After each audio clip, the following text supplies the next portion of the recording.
I am Heath Lambert, and I want to thank you for listening to week 4 of What Happened at First Baptist, and I want to welcome you to our week 4 Q&A podcast. As I've shared with you before, we recorded the What Happened at First Baptist episodes far in advance. The exception to that has been our Q&A podcast, and that is a podcast that we record this week after the episodes drop because we want to be able to interact with you. We want you to listen to the episodes and send in your questions.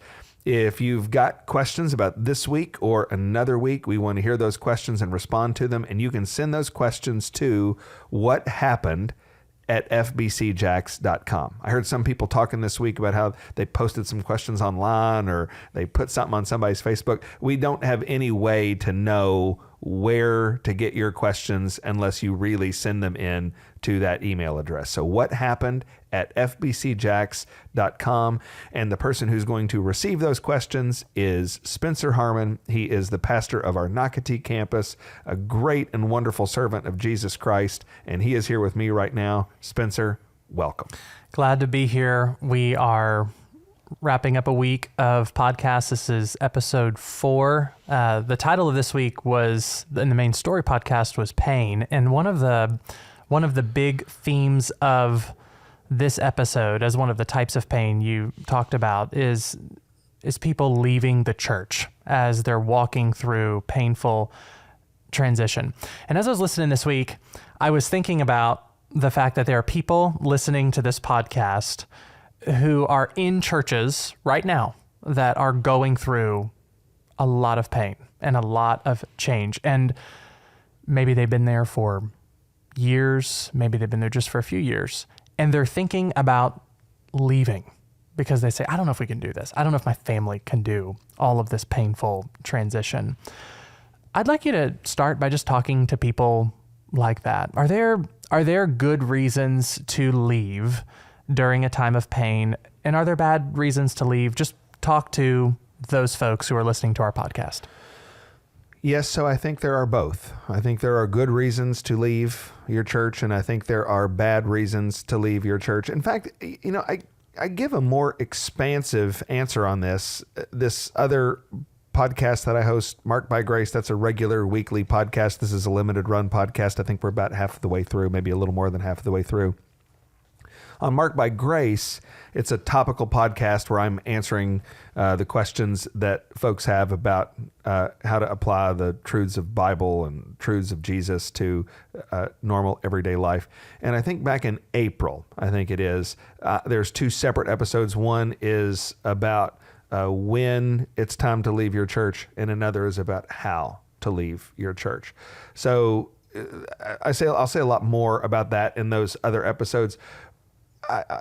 Here in this podcast, I'll just kind of restrict my answer to the very peculiar when it's hard during a season of transition, when it seems like everything's changing, maybe everything's going wrong, maybe a lot of other people are leaving. Yes, there are good reasons to leave. I mentioned during a prior episode that, if you joined your church on certain terms, and those terms are now different, I think that's reasonable to expect that somebody would leave.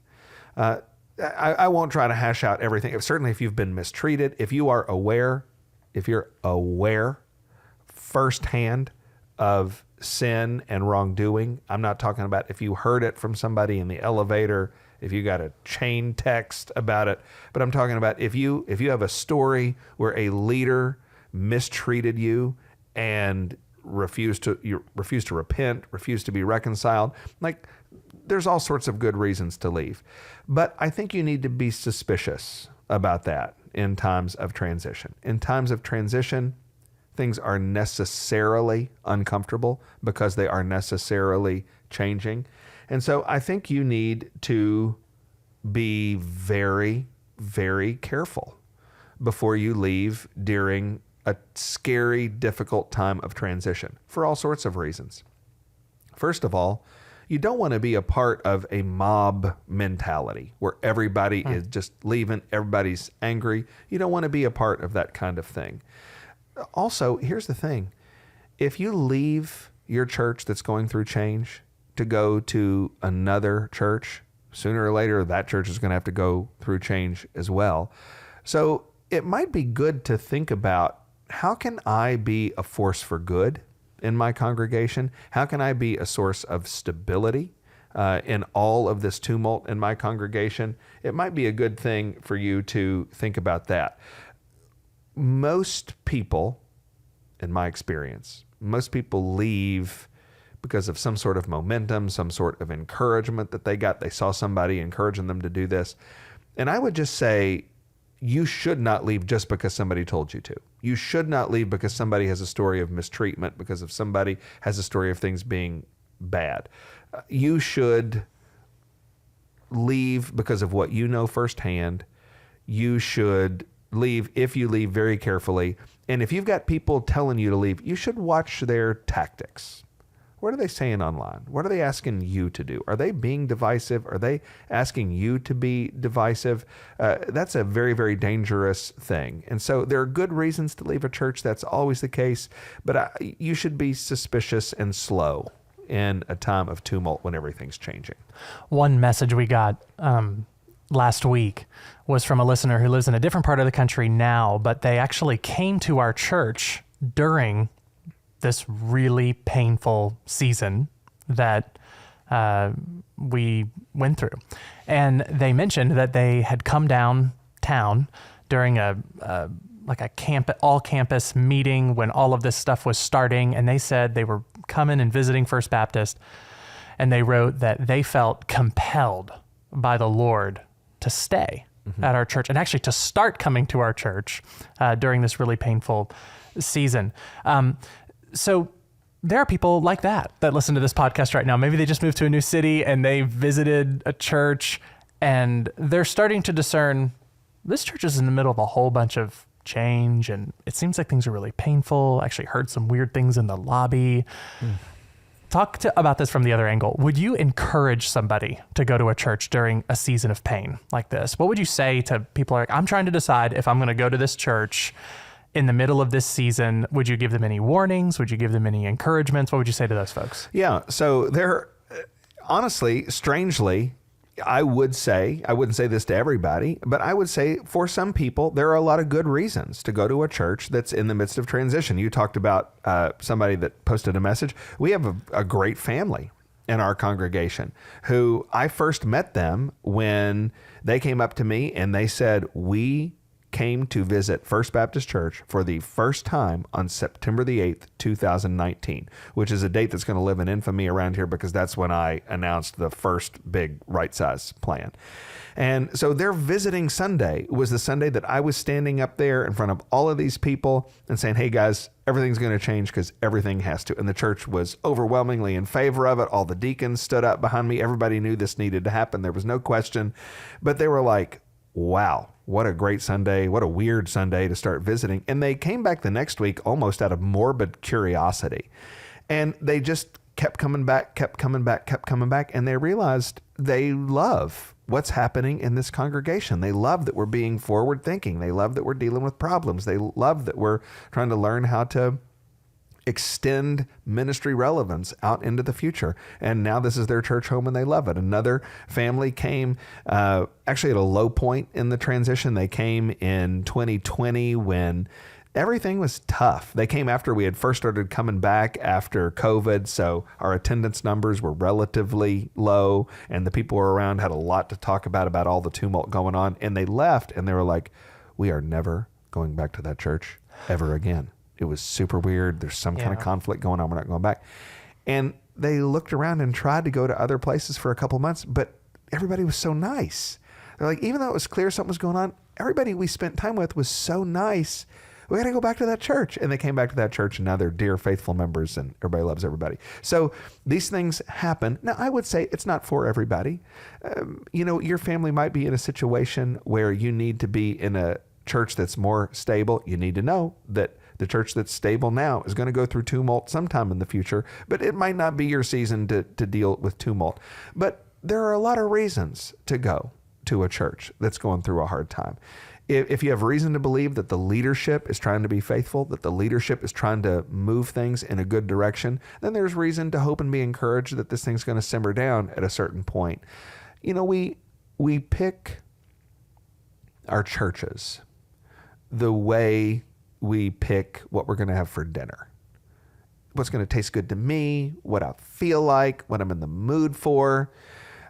And maybe going to a church that's in trouble helps us think unselfishly about how to invest in a church and how to be a blessing to others instead of demanding that they be a blessing to us. So it's not for everybody, but it's one important way to think about church membership.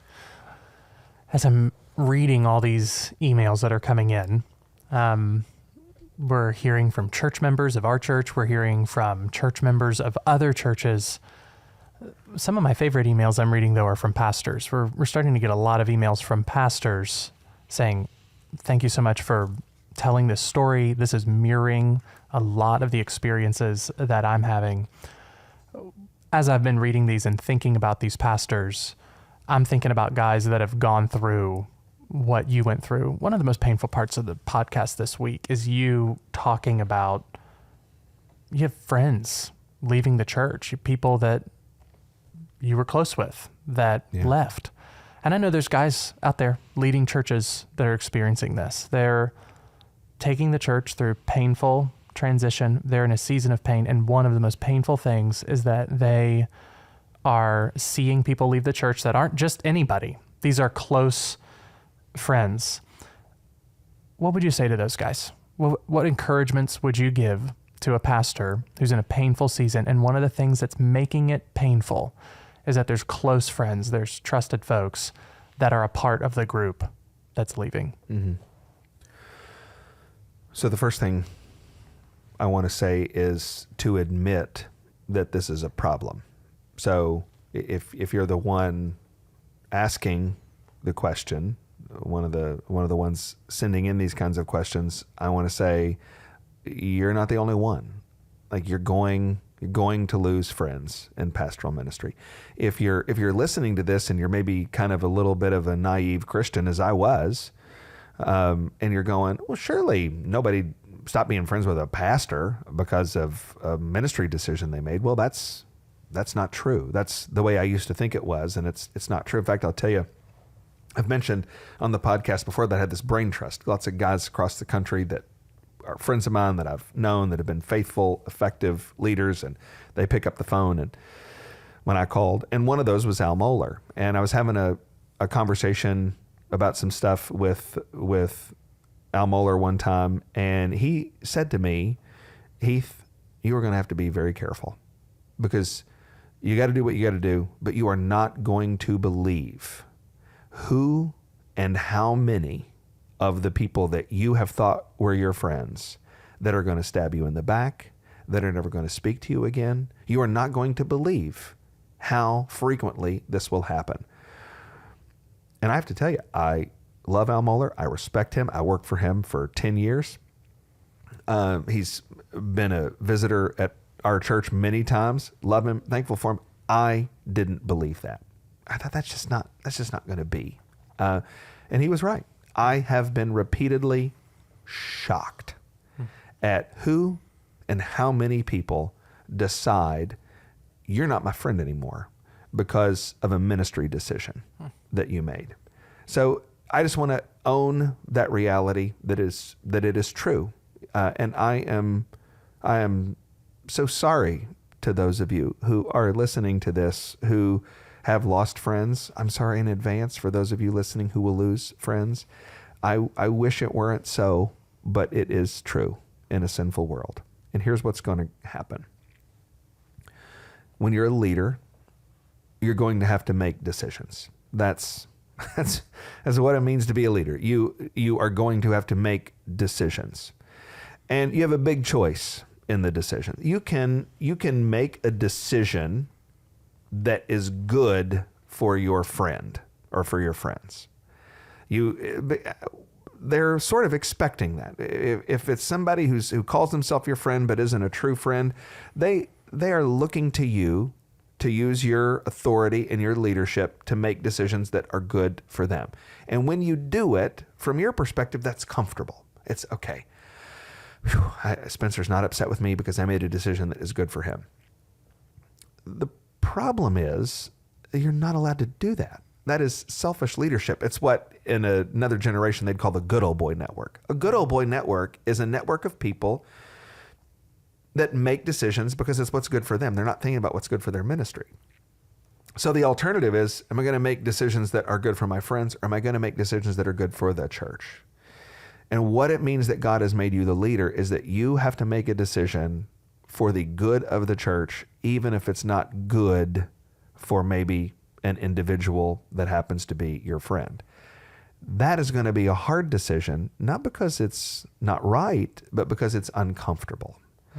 And so the test of leadership faithfulness is, are you going to make uncomfortable decisions that are good for the church, or are you going to make comfortable decisions that are good for your friends and bad for the church? It's wonderful. It's wonderful when the decision that's good for your friend is also the decision that's great for the church. Everybody's happy. We get to check all the boxes, but it doesn't always work that way. Mm-hmm. And so the test of leadership faithfulness is when you have to choose between what's good for your church or what's good for your friend.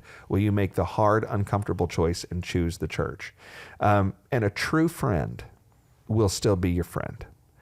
And somebody who isn't your friend, and I'm not talking about you being God. You got to be a godly person. You got to be kind and caring and a genuine, faithful person in that friendship. Mm-hmm.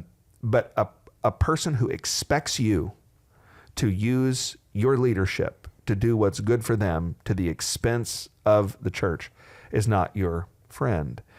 And it will be hard to lose them even with the knowledge of that. And so the encouragement I would give, there's actually a lot I'd want to say to you if you're struggling here. This has been my biggest struggle. And so maybe someday let's get coffee and it's going to take a lot of cups of coffee to talk about this. But one day I'd love to have a more extended conversation.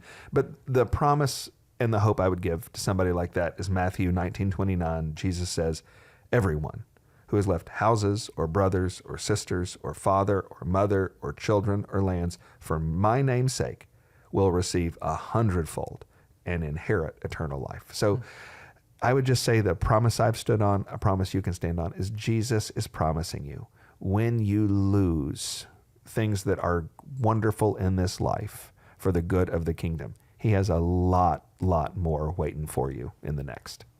That's helpful. And one of the things you talk about in the podcast is it wasn't just you that lost friends. That wasn't the only part of the pain, is that you were walking with church members who also were losing friends. Relationships were getting tense. And I'm thinking about these folks, our church members right now. They're listening to this podcast and they are connected to people who really don't like our church right now. Mm-hmm. And honestly, you and the change you led. I'm not trying to I'm just being candid. You know, there's folks out there that still really don't like what happened at First Baptist. And never will. And yeah. And so for those folks, this podcast makes their relationships really complicated right now. So August and September, their relationships are tense and awkward. Sometimes it's family members, friends, coworkers, etc. What advice would you give our church members right now who are listening to this podcast as it releases and they're like, Pastor Heath, I'm just trying to navigate my relationships while each episode releases and I'm dealing with the reverberations of each episode in my relationships. What advice would you give our church members who are in that situation? Yeah, this is a hard question for me to answer because I'm a fixer. Anybody who knows me knows I'm a fixer. It's very hard for me to sit and be aware of a problem and just say, oh, well, forget about it. Well, let's think about something else. I can't be that way. And so you're right. I know I am in relationships with people in our church right now who their relationships are damaged because of things that happened here. And so the fixer in me wants to just fix it. Tell me what to do and I'll fix it. But I'm twice removed from those relationships, and so I'm not involved anyway, even if I weren't. because as you're being very honest, we're talking about people who they're not just upset about what happened. They're not just upset about the church. They're upset with me, and they always will be. And so even if I were to get involved, it would only make it worse. And so I've had a lot of these conversations with people at First Baptist. I'll kind of have the conversation in front of you with anybody who's listening where this might be a problem where they are. Look, maybe I'll say three things. I'll say first is that if you're dealing with this, if you're in relationships that have been burned and damaged because of transition that's happening in your church, first thing is to ask the question, what is really going on here? All right, so we're having all these fights. We're having all this conflict. My family is wearing me out. My friends are wearing me out. And you need to ask the question, what is really going on here? Here is, when you take away all the trappings of transition and church and all that, conflict exposes. When there is a fight, when there is a quarrel, when there is a conflict, it exposes something in your heart. James chapter 4 says, what causes quarrels and what causes fights among you? Is it not this, that your desires are at war within you? So when somebody is fighting you, they want something. They're after something. So conflict always exposes what is in the heart. And so as you're dealing with this, you need to ask the question of the people wearing you out, and you need to ask the question of yourself, what is really going on here? What am I wanting? What are they wanting? When you ask that question, what are they wanting? I mean, my goodness, you even forget about, again, church stuff. I mean, sometimes you're getting in conflicts with your family about where you're going to live, about who you're going to marry, about what you're going to name the baby, about whether you're going to have a baby. I mean, and whenever those conflicts happen, you're always learning something about the person in conflict. So what are they wanting? When you ask the hard question, what is really going on here? Then you need to ask the question, can I do anything about that?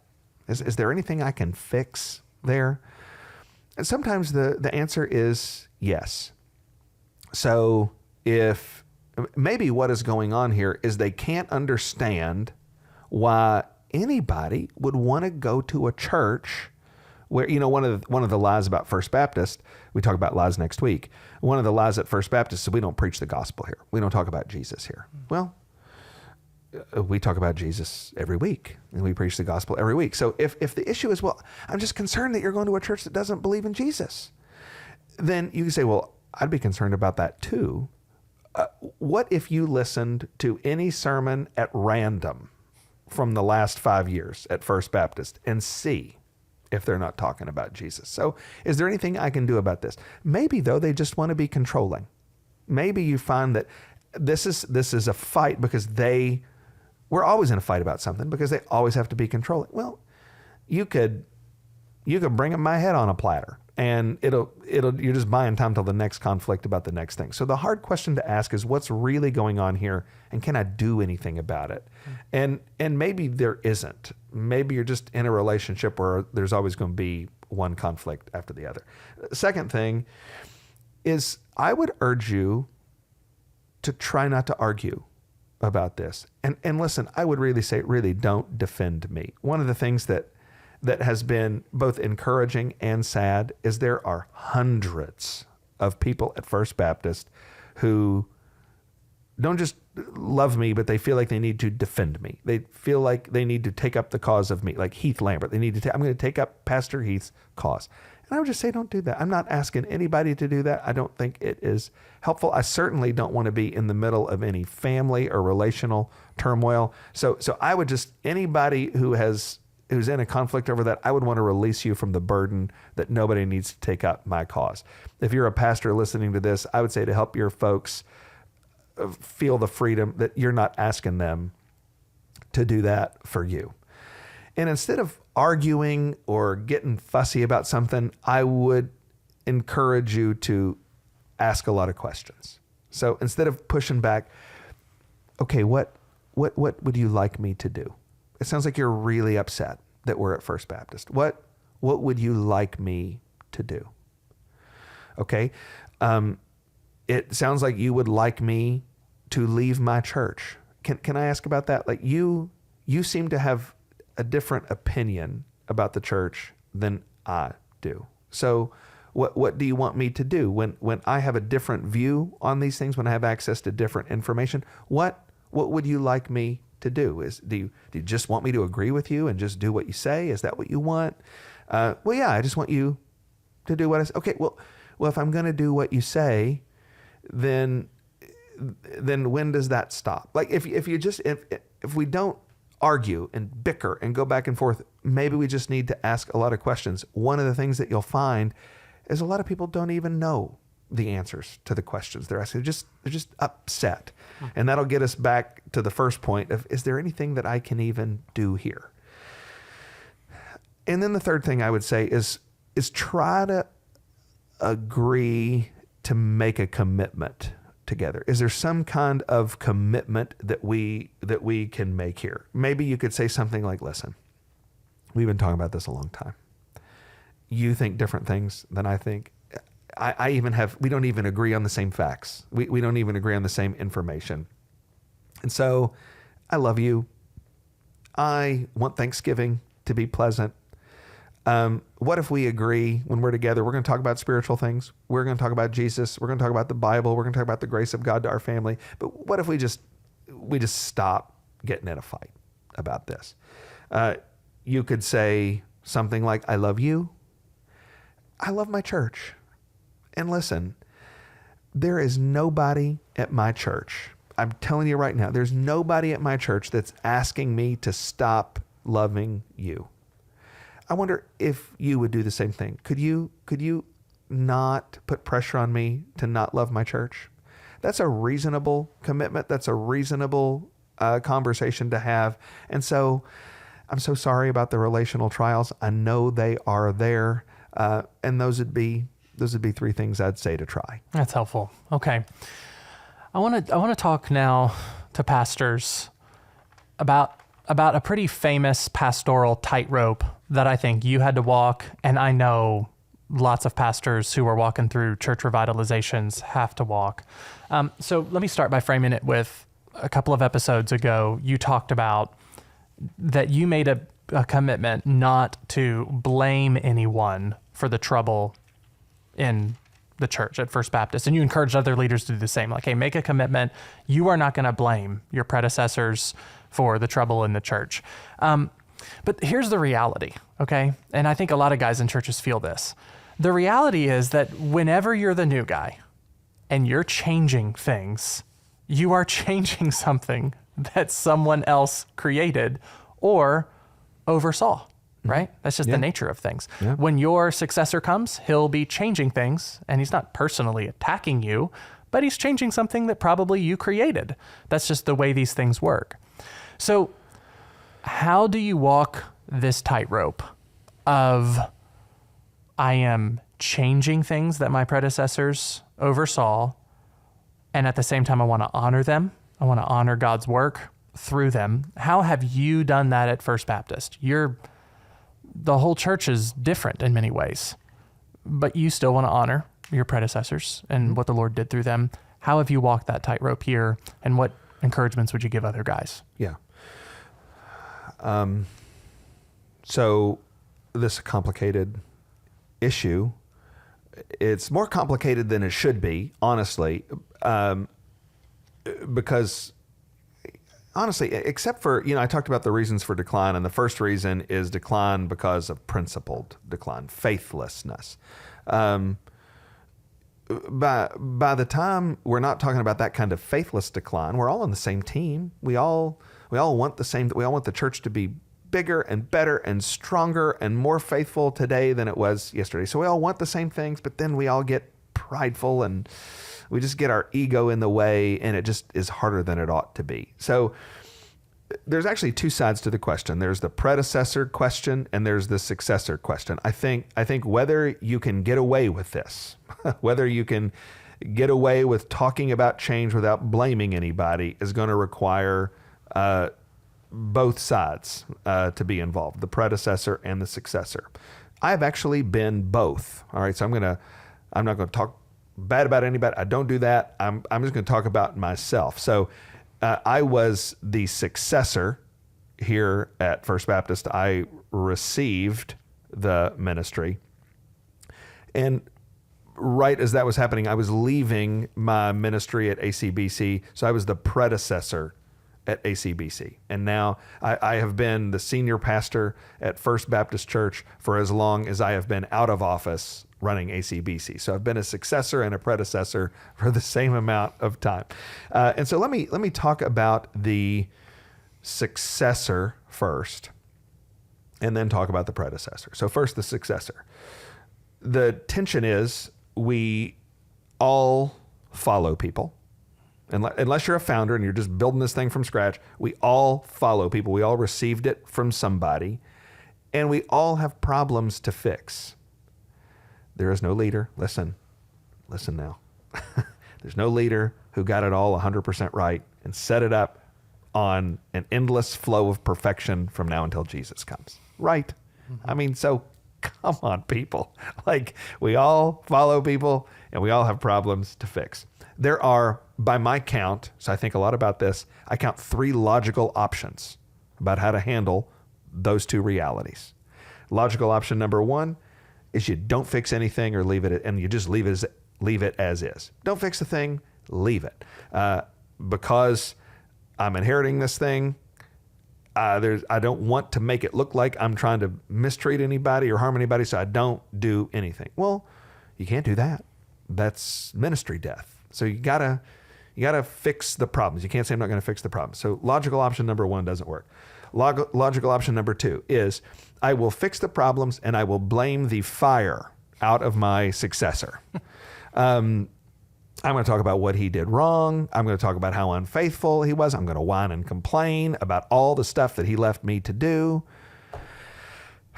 Goodness gracious, that's a really bad idea too. You can't do that for all the reasons. In that earlier podcast where I said, here's the reasons don't do that, I just want to stand by the fact that you should not do that. So then logical option number 3, which is the option I'm commending, is that you fix problems, but you don't blame the predecessor. Now, the tension is, as soon as you start fixing the problems, there is sort of this unspoken blame, right?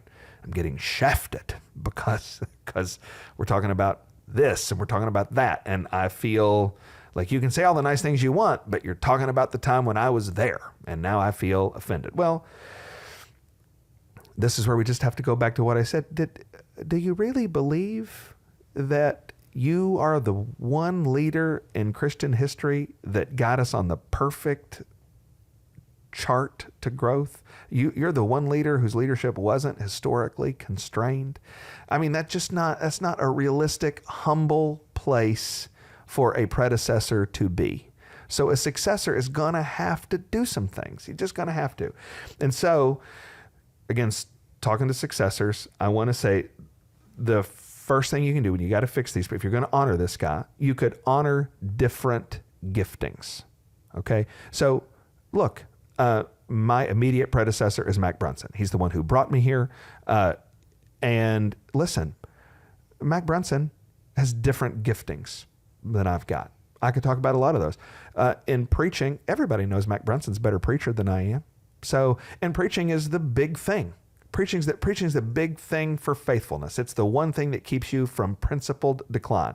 So I got interviewed on Dr. Brunson's final Sunday here. I got all these news stations were here in town, and they were like, well, how are you going to follow Mac Brunson, this great preacher in the city? And I said, well, I'm not. I can't out-preach Mac Brunson, so I'm not going to try. So I'm happy to celebrate his giftings and to talk about that. There are different callings. Okay, so not everybody is called to address these kinds of reformational issues that we're talking. I talked about reformers. Some people are reformers, some people are not. If that's not your calling, then I'm not demanding that the calling that the Lord has given me be the calling that he places on my predecessor. There's also different circumstances. Listen, in all those listings that I gave for all the reasons why churches decline, First Baptist was afflicted with many of them. One of the most significant was the evacuation of people from downtown Jacksonville to the outer reaches of our county and even down further south into St. Johns County. My predecessor isn't responsible for that migration, but I do have to be honest that the migration happened. And so I can say all of these things happened, but it's not your fault. I'm not blaming you. So I think we successors are stuck with, we're going to have to make adjustments, and we can do that in a way that doesn't blame. Now, if you are the predecessor, so I've been a successor here at First Baptist for the equal amount of time that I have been the predecessor of Dale Johnson at the Association of Certified Biblical Counselors. When you're a predecessor, you need to expect change. So right now, it's 2023 as we record this. The plan is for me to be here till the 2040s. I know that when the next guy comes in, he's going to have to change things that we're doing now. I know there's things I do that I know are going to have to be changed. And there's things that I think are awesome and, but he's going to have to come back and change those. So you need to expect change. Your expectations really help on this. If you can get it in your head that we're all limited, we're all weak, and it's no insult that what worked. Listen, I want to say this right now. Anybody who's listening to this in the 2050s, give this guy a break. Whoever's the senior pastor at First Baptist, give him a break. What's going to work in the 2020s, I don't expect to work in the 2050s. So if you're somebody in your 60s, in the 2060s, and you're going, this isn't the way Heath Lambert would have done it, please don't do that. I hope it's not me. I work for Heath Lambert. Heath Lambert was my friend. You sir, know Heath Lambert. Don't do that. My goodness, I don't want that poor guy to have to go through that. Cut him some slack. I know right now today in the 2020s, there's a ticking clock. There is a shelf life on everything I'm doing. So give that guy a break and expect change. This might be the biggest thing. All of us doing ministry have to expect that this is not going to be able to be about us. It's just not about us. I was reading in Philippians chapter 2, verse 19. I hope in the Lord Jesus to send Timothy to you soon, so that I too may be cheered by news of you. For I have no one like him who will be genuinely concerned for your welfare. For they all seek their own interests, not those of Jesus Christ. The Apostle Paul says he knows ministers in the early church, and they're not concerned about you. They're not concerned about your interests, and they're not concerned about Jesus Christ. They're only concerned about themselves. Listen, as leaders, in what we say, in our Facebook posts, on our posts on X, we don't tweet anymore. We do things on X. I don't know what do we do on X? We just do things on X. We make our views known on X. But and what they see on our social media posts, listen, one of the things I've found over the last few years is church people know more than you think they know. They see more than you realize. We don't give normal church folks enough credit. And I don't want to be out there trying to defend my legacy. I don't want to be out there trying to defend my name. I want to be genuinely concerned for the church. I want to be genuinely concerned for the welfare of Jesus and Jesus's people. And I would rather die. I'd rather cut off my arms before I'd use my hands to put something on social media that makes it seem like I'm defending some legacy for myself. So I'm just baking into the cake right now. I'm weak. I've got more than my fair share of problems, and I am expecting that my successor one day at First Baptist is going to have to change a lot of, if not most of what I do. And if I can't be gone from here and praise him, then I hope I'm dead. Okay. So I want to end here. So I can remember being in the room with you during some of these really painful moments and watching you process a lot of information and be caught off guard and put your face in your hands and cry. And I mean, I saw a lot of that and watched you experience a lot of pain. And I see you now, and I'm watching you, by God's grace, trust the Lord.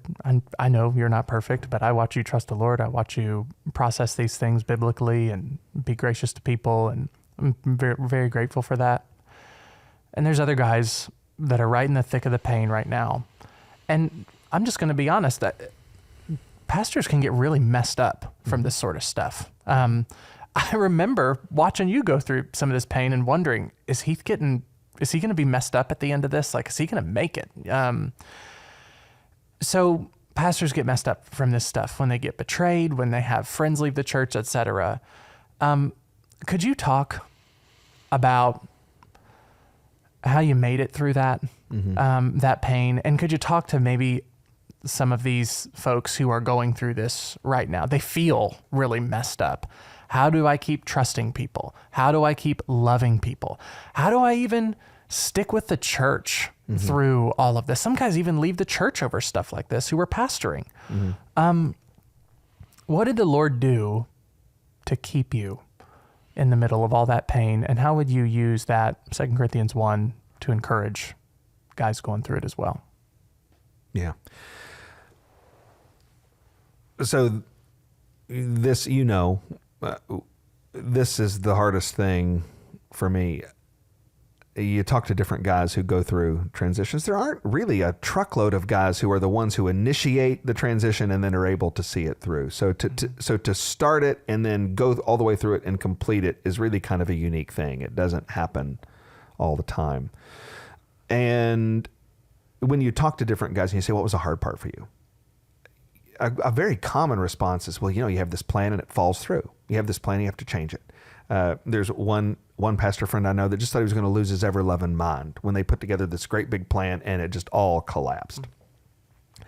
And for me, when the plans don't work out, it's like, that's frustrating, but okay, I'm going to sleep okay. For me, it's the relational loss that's the hardest. So if you're struggling out there, you can just know that I get it. And you've heard me say, Spencer, before plenty of times, I am a changed man because of this. I'm not the same person that I was when I came to First Baptist. And I will always walk with a limp for the rest of my life because of the relational pain that I experienced in the hard years here at First Baptist. And the way I made it through was God being gracious to me in a lot of different ways. He was gracious to me through my wife and my kids, honestly, who loved me and cared for me. He was gracious to me in the close friends and ministry compatriots that I had here, people like you, other folks who, and honestly, there were people that if they had flaked out, if they had flipped out, if they had stabbed me in the back, there were people, honestly, I couldn't have done it. I'm just telling you, I couldn't have done it. I'll mention, if you had stabbed me in the back and all this, I wouldn't have known how to have gone on. Because you were too close, you saw too much, and I'm like, okay, if somebody that close, if somebody this near is, if they're going to try to blow this thing up, then I'm not even who I thought I was, and I'm out of here. But those really close people, in the kindness, why I say the grace of God, in the kindness of God, they kept going, hey, Heath, you're not perfect, but we don't see this. We don't see this man with a forked tongue and horns coming out of his head that everybody, like, we don't see that. Like, that is not real. And so the people closest to me were used by the Lord to keep me sane. Honestly, in a future episode, I'm gonna talk about the 3 times when I really thought about leaving. there were 3 times when I really thought about leaving. And one of the things that kept coming, and not just leaving First Baptist, like leaving ministry. Like, I can't do this. I don't even know if I want to do this anymore. And one of the things I kept coming back to were names like Jesus and Hosea and Nehemiah. And they didn't quit. Like, nobody in the Bible, no faithful person in the Bible quits because the work got too hard. Like, what if Jesus on the cross had said, "This is too tough. I'm calling for 10,000 angels and I'm out of here." Well, we'd all be toast. Yeah. Hosea was married to his ministry challenge. He couldn't say, "I'm done." I mean, because he's married to her. So I just had to say, in the Bible, there are people who had it a lot tougher than I had, and they didn't quit. And so I don't know how to be a minister of the gospel existing in the great chain of these faithful men and women and Baal. I will say, though, that I think the Lord uses these kinds of things to create a sifting in ministry. I think that the Lord will ensure that you are in the right spot. One of the things you've heard me say 100 times is the Lord knows how to get the chess pieces on the chessboard where he wants them to be. And so maybe the Lord is using this difficulty to get you to a different spot. Maybe the Lord is using this to get you out of ministry. I don't know. I couldn't tell you. You'll have to figure that out. It's going to be providence that sustains you. It's going to be God's grace that carries you through. And one thing I would say, though, is you need to think about ministry not as a hammock and not as a relaxing time on the beach. And it's like, hey, I'll take another virgin pina colada as I sit here and survey the scene and feel the breeze running through my hair. That's not ministry. Ministry is more like a fireman. And it is the job of a fireman to run into the fire. When everybody else is running out and running away from the difficulty, it's your job to run in. And if you find yourself not able to strap on the 150 pounds of gear and run into the place that everybody else is screaming to get out of, if you can't do that, then it's not the end of the world. It'll be okay for you to find something else to do. The Lord will watch over you and will care for you. It takes a special grace to be a minister and to be the person who runs into the fire. And you will find out in the long haul that whether the Lord's hand of blessing and equipping for ministry is on you if you can keep running into the fire. But don't ever be in ministry and wait for it to get easy or wait for it to be easy or wonder why it isn't easy. When you're awakened in the middle of the night with the fire alarm going off and you're sliding down the fire pole and running to the place where the flames are, you're doing your job. That's what you're supposed to be doing. And if you can't do it, it might be a good thing to go. That's a really helpful encouragement. I think would be helpful for these folks who are listening to it, who are experiencing similar things. And we'll end there. And just hard again, questions. These are the hardest questions you've asked me. My goodness gracious. Yeah. Well, these are the hardest episodes that we're in right now. And so I think that it's really important that we ask these honest questions. And I'm really grateful for your honest answers. I think this will be really fruitful for folks. Just a reminder, as you're listening, please write your questions to us. What happened at fbcjax.com. I see them. I'm reading them. I'm trying to synthesize them together to fit them into one podcast episode. Please write them in.